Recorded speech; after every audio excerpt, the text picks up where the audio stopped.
13절에서 22절까지 말씀 보겠습니다.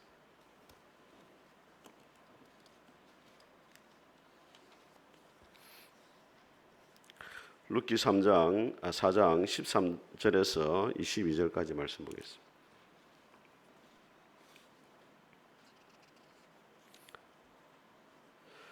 제가 먼저 봉독하겠습니다. 이에 보아스가 룻을 맞이하여 아내로 삼고 그에게 들어갔더니 여호와께서 그에게 임신하게 하심으로 그가 아들을 낳은지라.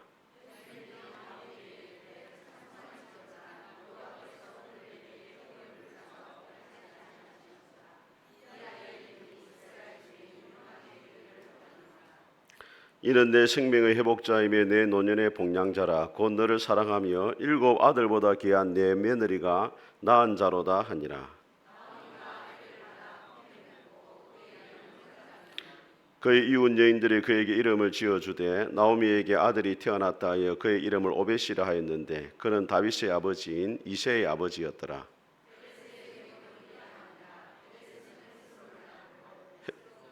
헤스론은 람을 낳고 람은 아미나답을 낳고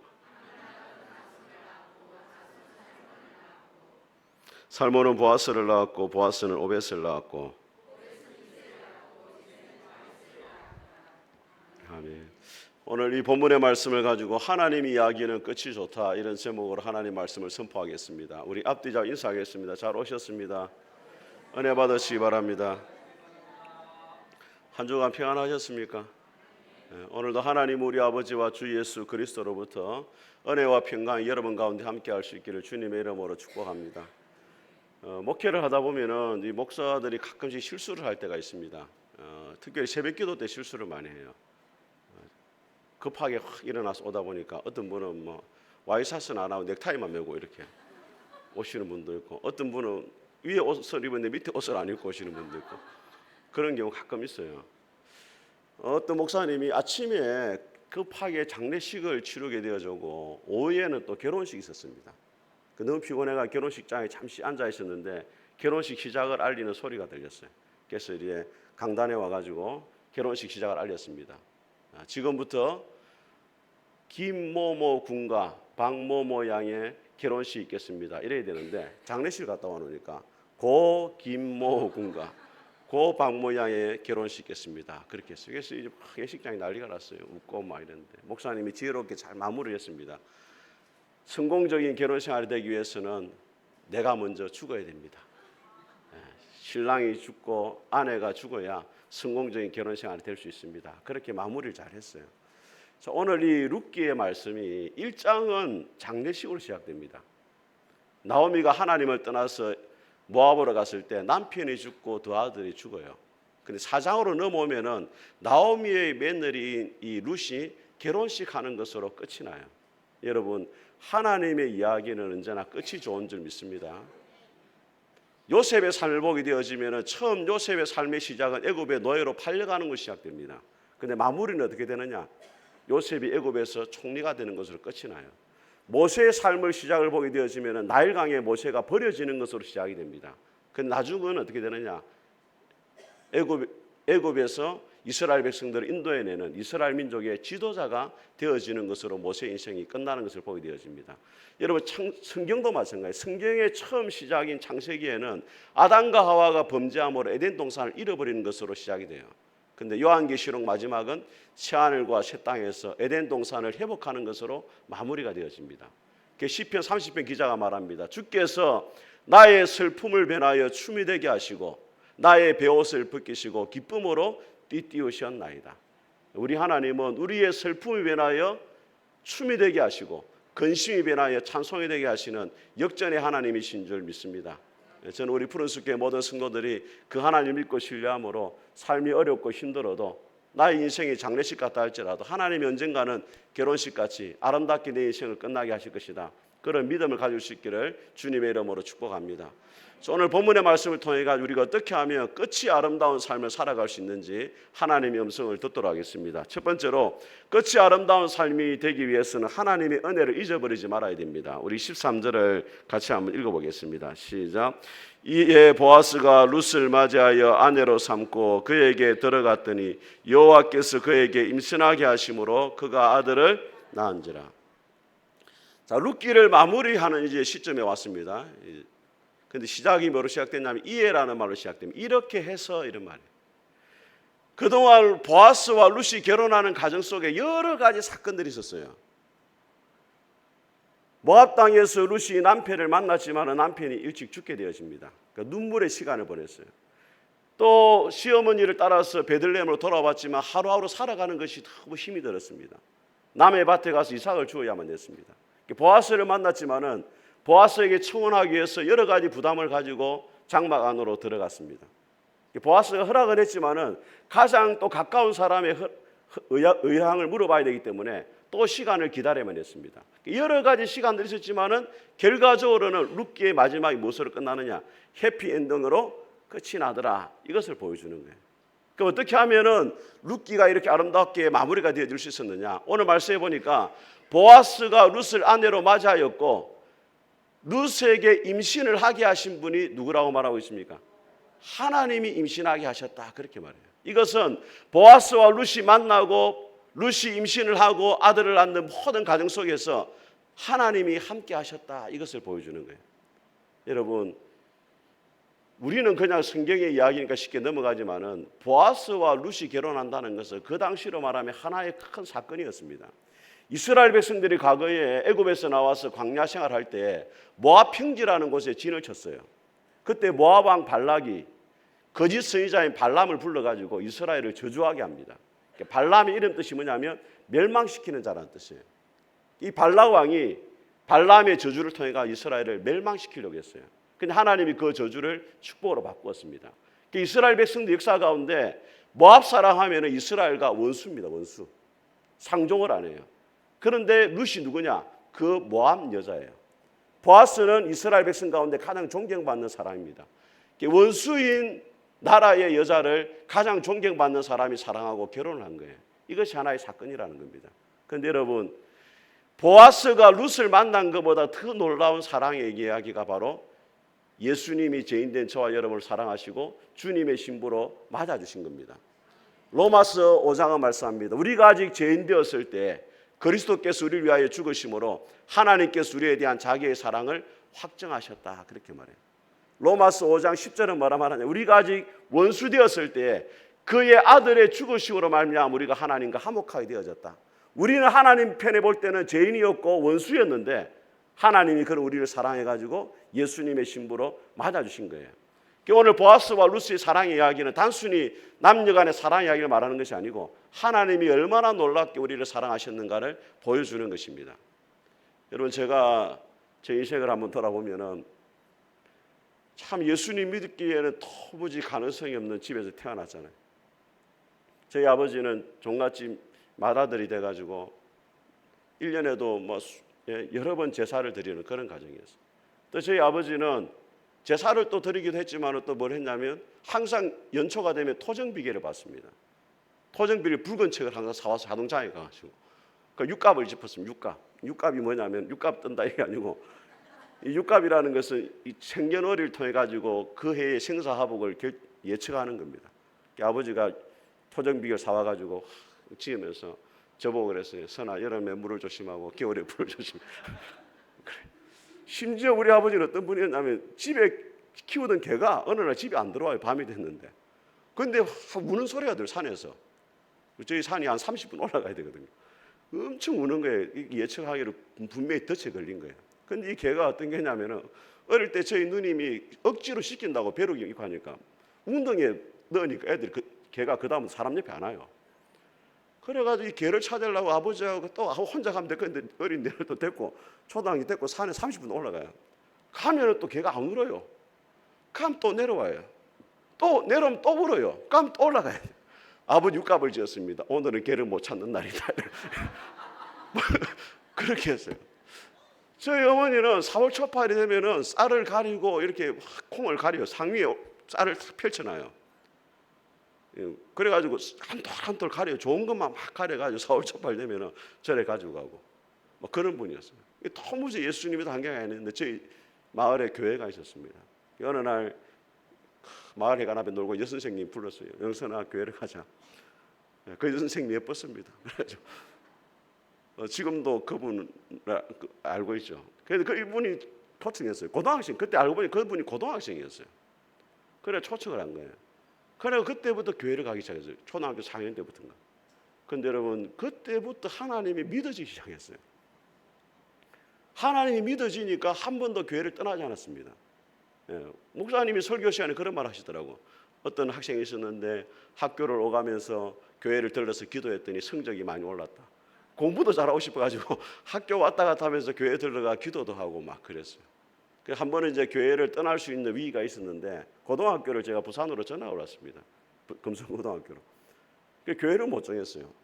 그래가지고 힘들었어요. 교회를 다녀야 되는데 낯선데 가기가 힘들더라고. 근데 마침 학교 제가 시골에 있을 때 그 전도사님이 안수를 받아가지고 부산 진역 앞에 개척을 한 거예요. 그 전화가 왔어요. 저보고 교회로 오라고. 그래가지고 제가 또 그 교회를 갈 수 있게 되었어요. 그래서 신앙을 잃어버리지 않게 되었어요. 돌아보면은 하나님이 저를 붙잡기 위해서 그 목사님 하여금 부산에 개척하게 하셨다. 그런 생각이 또 드는 거예요. 한 번씩 고향에 가보면은 교회가 있는데 지금은 너무 교회가 작아 보여요. 그때는 엄청 커 보였습니다. 하는 어떤 생각이 드냐. 하나님이 내가 태어나기도 전에 이곳에 교회를 세워두시고 내가 오기를 기다리고 계셨구나. 그런 생각이 드는 겁니다. 경련기 증상이에요. 하나님의 은혜라고밖에 말할 수가 없는 것입니다, 여러분. 여러분 이전에 그 포항에 태풍 사건이 있었잖아요. 그 흰남노 때문에 주차장에 확 물이 들어와가지고 7명이 죽었더라고요. 그때 한 어머니하고 아들이 그 주차장으로 내려갔잖아요. 알고 보니까 그분이 여집사님이었고 아들이 신앙이 너무 좋았대요. 매일 큐티하고 예배 드리고 막 이런 가정이었어요. 엄마 도와준다고 아들이 따라 나선 거예요. 근데 갑자기 물이 들어오는 바람에 나갈 수가 없게 됐어요. 그래가지고 아들은 수영을 할 수 있었기 때문에 일부 사람하고 보낸 거예요. 너만이라도 살아야 된다. 그러니까 이 아들이 떠나가면서 한 말이 엄마 사랑해요. 키워줘서 고맙습니다. 그 말을 했다는 거 아니에요. 근데 여러분 이게 참 저는 그걸 보면서 하나님의 은혜를 아는 사람의 마음이 어때야 되느냐. 우리가 정말로 하나님의 은혜를 아는 사람이라면 하나님 앞에 그런 마음을 가져야 돼요.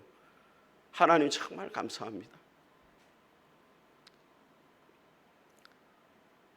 예수님이 십자가에 돌아가시면서 아마 그렇게 말했을 겁니다. 너만이라도 살아야 된다. 내가 죽더라도 너는 살아야 된다. 우리가 그런 주님의 사랑을 받았다면 하나님 앞에 우리가 어떻게 살아가야 되겠습니까? 저는 여러분들 하나님의 은혜를 아는 자로 살아갈 수 있기를 주님의 이름으로 축복합니다. 두 번째로 끝이 아름다운 삶을 되기 위해서는 하나님의 채우심을 신뢰해야 됩니다. 우리 14절을 같이 한번 읽어보겠습니다. 시작.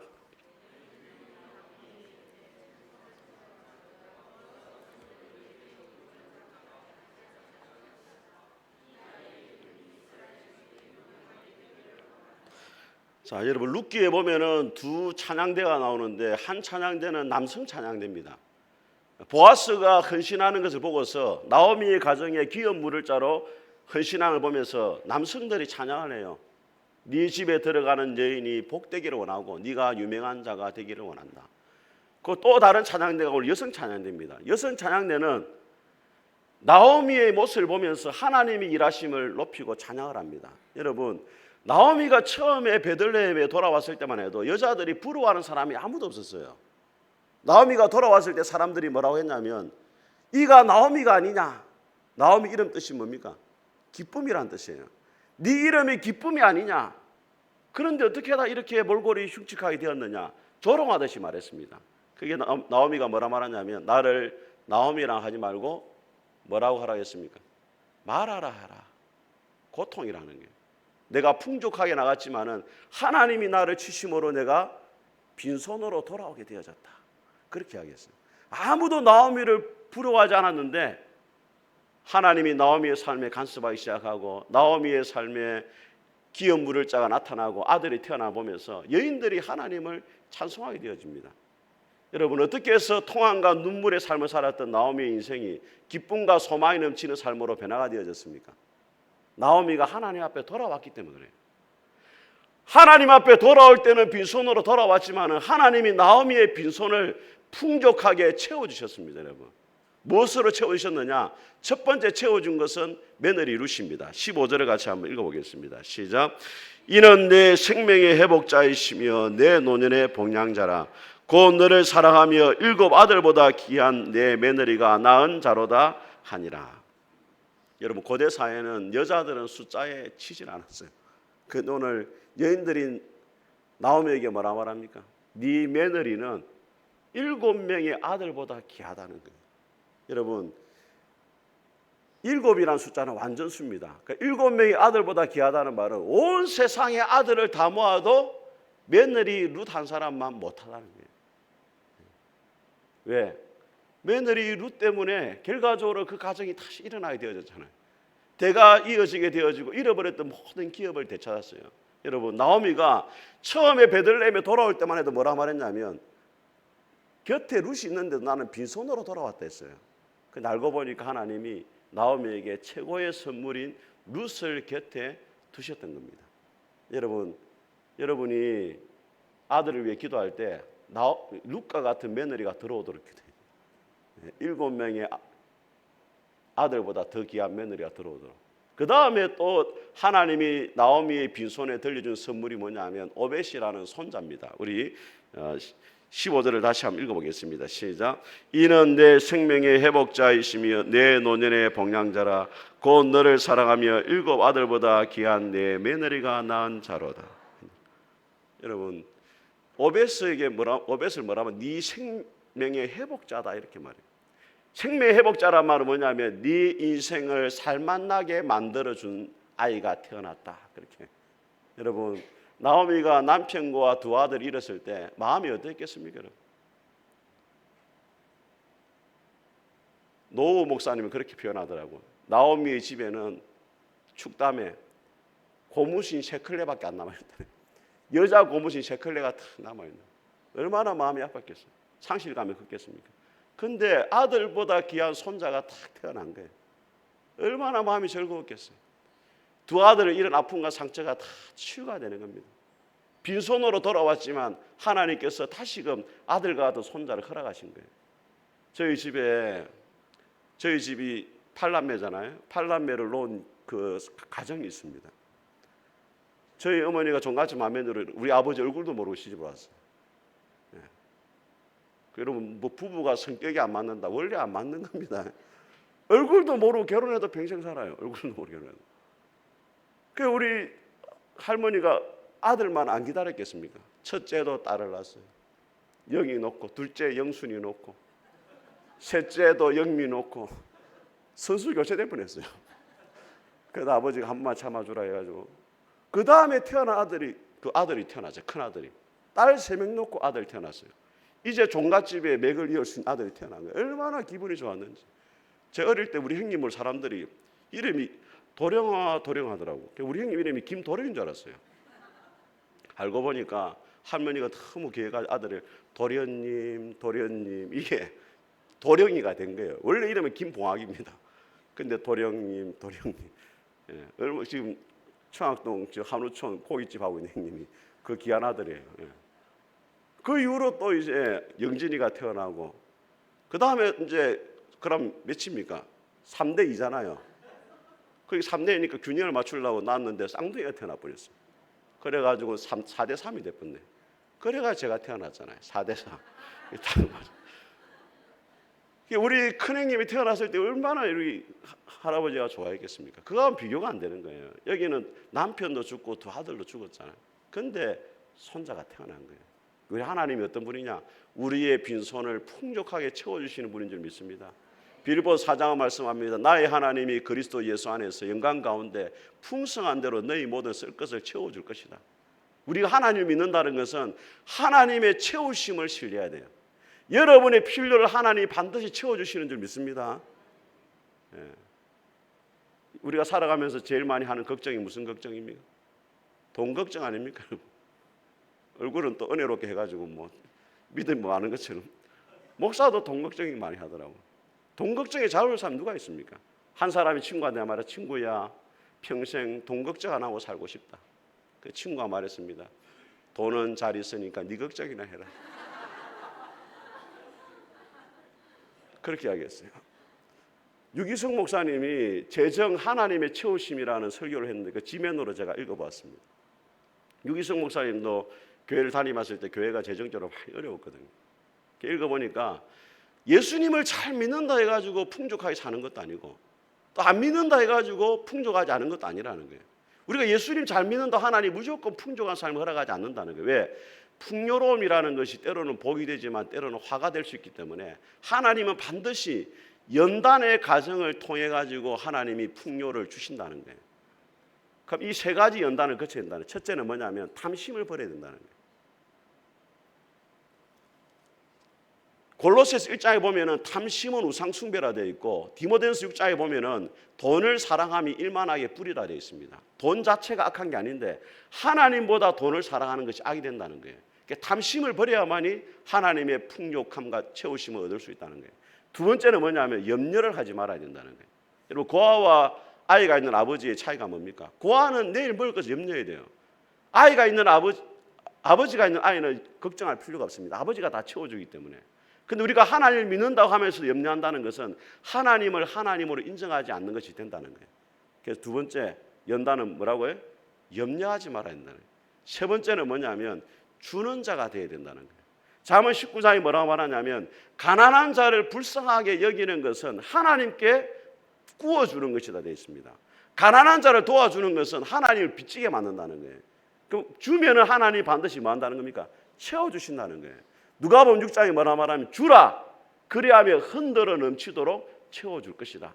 하나님은 저와 여러분의 인생이 창고와 같이 쌓아두는 인생이 아니고 파이퍼와 같이 하나님의 복을 흘러보내는 삶이 되기를 원하신다는 거예요. 이 세 가지를 통과해야만이 하나님의 풍요로움과 채우심의 은혜를 누리게 된다는 거예요. 유기성 목사님이 처음 교회를 다니면서 때 빚이 160억이었어요. 교회를 건축하다가 160억이면 여러분 이자가 얼마나 나가겠습니까?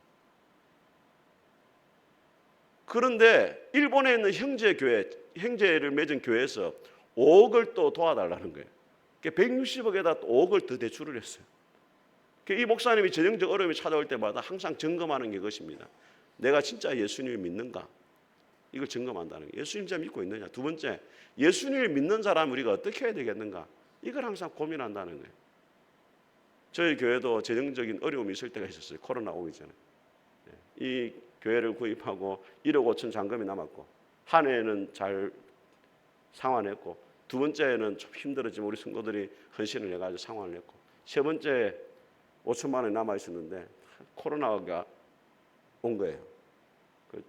힘들 거다 예상도 되고 참 제가 목사가 그때 얼마나 믿음이 없었는지 염려하지 말라 설교는 제가 많이 하지만 제일 염려를 많이 한 게 저였습니다. 여러분은 두 발 뻗고 잘 때 저는 발 뻗고 자지 못했어요. 어떻게 하면 5천만 원을 또 상환해야 되느냐 이거. 제가 제일 싫어하는 게 헌금 설교고 교인들에게 부담 주는 거 싫어하는데. 그런데 2월 달에 코로나 딱 오고 나서 전화가 왔어요. 제가 마산에서 이렇게 같이 있던 그 제자가 있으면 전화가 왔어요. 우리 사정을 이야기하는데 갑자기 그 교회에서 5천만 원을 지원했어요. 전화 받고 다음 날 5천만 원이 바로 입금됐어요. 그래 하나님이 필요를 채워주시는구나. 가장 힘들 때, 가장 필요할 때, 가장 하나님이 영광을 받으실 때에 하나님이 채우신다. 이 확신을 제가 하게 되어졌습니다. 사랑하는 여러분, 우리의 삶에 때로는 힘들고 어려운 일이 있지만은 하나님의 채우심을 여러분들이 신뢰할 수 있게 되기를 주님의 이름으로 축복합니다. 세 번째로 하나님 앞에 끝이 아름다운 삶이 되기 위해서는 하나님께 쓰임받는 삶을 살아야 됩니다. 우리 17절을 같이 한번 읽어보겠습니다. 시작. 그의 이웃 여인들이 그에게 이름을 지어주되 나오미에게 아들이 태어났다 하여 그의 이름을 오벳이라 하였는데 그는 다윗의 아버지 이새의 아버지였더라. 자, 여인들이 나오미가 낳은 손자 이름을 뭐라 지어줬습니까? 오벳이라. 오벳이란 뜻은 뭐냐면 섬기는 자입니다. 아들아, 네 할머니, 어머니 잘 섬기고 하나님을 잘 섬기라는 뜻에서 오벳이라는 이름을 지어줬어요. 그런데 여러분 그 오벳을 통해 누가 태어납니까? 다윗이 태어나죠. 나중에 다윗을 통해서 예수님이 오시는데 여러분 마가복음 10장에 예수님이 뭐라 말하냐면 인자가 온 것은 섬김을 받으려 함이 아니라 도리어 섬기려 하고 자기 목숨을 많은 사람의 대속물로 주기 위해서이다. 섬기는 자 오벳을 통해 가지고 섬김의 왕이신 예수님이 오신 거예요. 여러분, 나오미와 이 룻이 자기의 가문을 통해 가지고 예수님이 오실 거라고 상상도 못했어요. 하나님 앞에 돌아와서 헌신했을 뿐인데 하나님이 그 가정을 크게 쓰셔가지고 하나님의 역사의 한 부분이 되게 하시는 것을 보게 되어집니다. 여러분, 하나님은 위대한 사람을 사용하시는 것이 아니고 하나님이 사용하시는 사람이 위대한 사람이 되는 거예요. 비록 평범한 삶을 살아간다 할지라도 하나님의 손에 붙들리고 쓰임받게 되어지면 그 인생이 하나님 앞에 위대한 존재가 되는 줄 믿습니다. 저는 여러분의 삶이 평범하지만은 하나님 앞에 헌신된 삶을 살아감으로 하나님의 역사의 한 부분이 될 수 있기를 주님의 이름으로 축복합니다. 제가 이전에 휴가 때 아이들을 데리고 전라도에 간 적이 있습니다. 전라도 신안군이라는 곳에 갔어요. 그 신안군에 왜 갔느냐?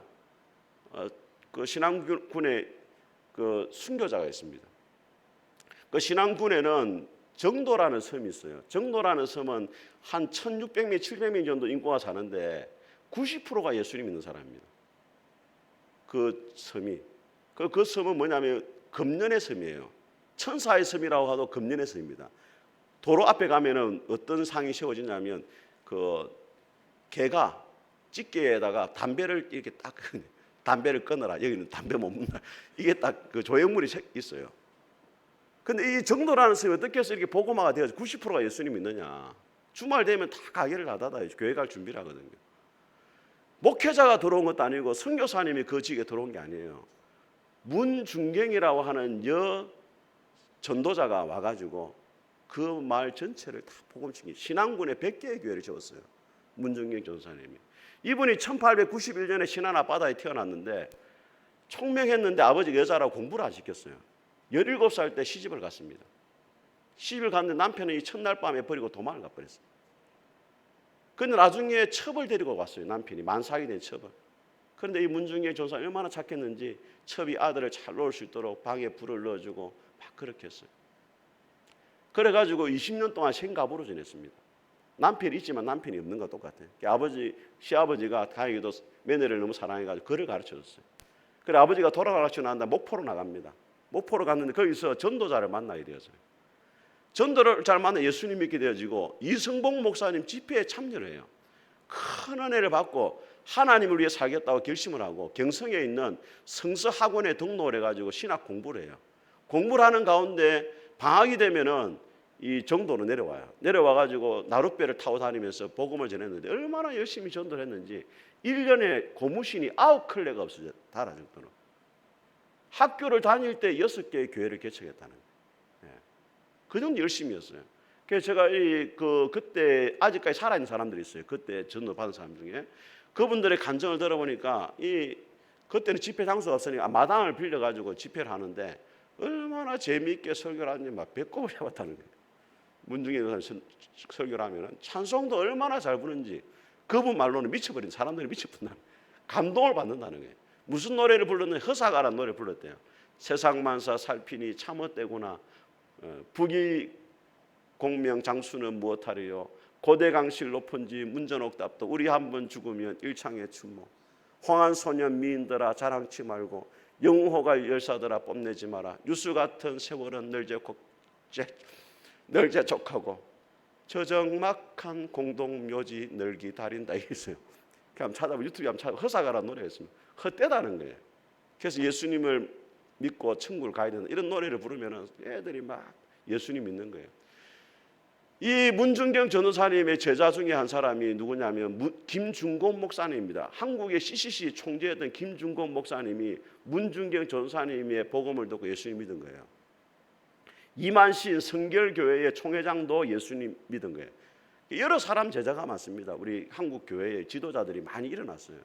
그런데 김중곤 목사님이 뭐라 말하냐면 이 문중경 전도사님이 아픈 아이를 놓고 기도한다는 거예요. 옛날에는 막 안차람이 기도했는데 문중경 전도사님이 쓰다듬으면서 기도한다는 거예요. 이 자매는 돈도 없습니다. 여기는 병원도 없습니다. 약국도 없습니다. 하나님이 직접 치유해 주시기를 바랍니다. 그러면 기적같이 병이 낫는 거예요. 불신자든지 신자든지 문중경 전도사님 기도하면 다 낫는 거예요. 그래가지고 이분이 20년간 전도를 해가지고 100여 개의 교회를 세우게 되어지고 6.25가 터졌을 때 공산당이 새끼줄에 묶어가지고 신안 앞바다에 모래사장에서 죽창으로 찌르고 개머리판으로 때리고 구타를 해서 결국에 순교를 해요. 제목이 뭐냐면 새끼를 많이 낳은 씨암탉이다. 계속 낳아두면은 새끼를 많이 치기 때문에 너는 죽게 된다. 그래가지고 순교를 해요. 신안에 가면은 문중경 전도사님의 기념관이 있고 거기 보면 기념비가 있습니다. 고은인 목사님이 시를 지었는데 이런 시가 있어요. 제목이 뭐냐면 우리는 당신을 사랑합니다. 정도의 순교자 성결의 어머니 문중경, 우리는 당신을 사랑합니다. 17의 시집온 갯벌, 태문 막힌 은총 소각받고 평생 버림당함으로 살아낸 고난의 세월. 당신은 엘리야 같은 장석초, 김영조, 이성봉, 이명직 목사를 만나 신유와 중생, 재림과 성결의 겉옷을 받아 입고 미신과 우상과 가난의 무지의 바다를 복음의 땅, 천사의 땅, 순교의 섬으로 만든 신앙의 잔다르크. 정도의 순교자 성결의 어머니 문중경, 우리는 당신을 사랑합니다. 저들의 능력은 죽이는 것이나 당신의 능력은 죽는 것이었습니다. 문중경 이 여인이 비천한 삶으로 끝날 수 있었는데 하나님이 그 여인을 찾아오시고 하나님께 붙잡히마 되었을 때 위대한 삶이 되더라는 거예요. 사랑하는 여러분, 저는 여러분들도 여러분의 남은 생애가 하나님 앞에 붙들리게 되므로 하나님 앞에 귀하게 쓰임받게 되기를 주님의 이름으로 축복합니다. 우리 같이 한번 찬송하겠습니다. 찬송가 370장입니다.